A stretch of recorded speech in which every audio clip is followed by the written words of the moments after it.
Isa na namang kaalaman ang ating pagsaluhan mga ka-Ethereans.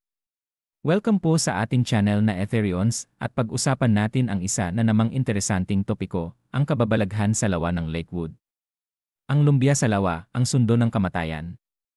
Sa ilalim ng langit na nagbabadya ng ulan, ngunit pinagpapantasyahan pa rin ng huling sinag ng araw, ang lawa ng Lakewood sa Zamboanga del Sur ay nag-aanyong isang malaking salamin, sumasalamin sa mga kulay ng paglubog ng araw.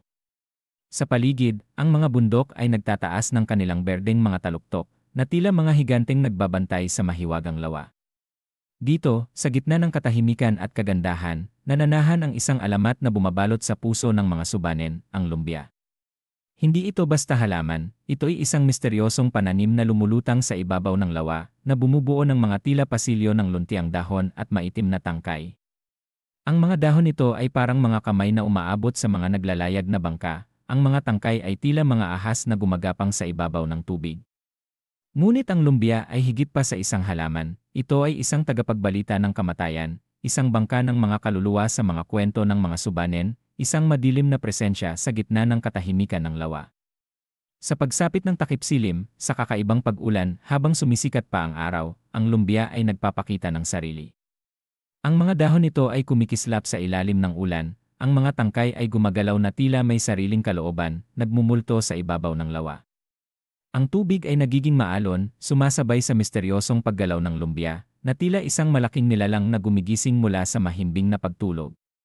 Kung saan man ito dumaan, doon nagaganap ang mga trahedya, aksidente sa paglalayag, biglaang pagkamatay ng mga mangingisda, mga pangyayaring hindi maipaliwanag na nag-iwan ng takot at pagdadalamhati sa mga komunidad sa paligid.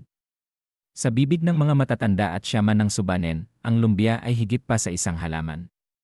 Ito ay isang sinaunang bangka, isang sasakyan ng isang madilim na nilalang na nag-aani ng mga kaluluwa.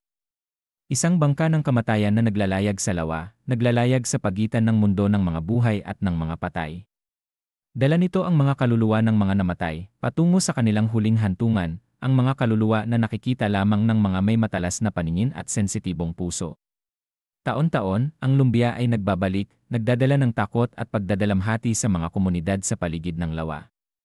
Ang mga kwento ng mga trahedya ay nagpapatunay sa kapangyarihan ng alamat na ito, isang kwentong ipinapasa-pasa sa mga henerasyon ng subanen. Ang misteryo ng lumbya ay nananatili, isang testamento sa malalim na koneksyon ng mga subanen sa kanilang kapaligiran, sa kanilang paniniwala sa buhay at kamatayan, at sa mga di nakikitang puwersa na gumagalaw sa kanilang mundo. Ito ang bulong ng mga subanen, isang alamat na nagpapaalala sa kanila ng kapangyarihan ng kalikasan at ng misteryo ng mundo ng mga espiritu, isang alamat na nabubuhay sa bawat paglubog ng araw sa lawa ng Lakewood.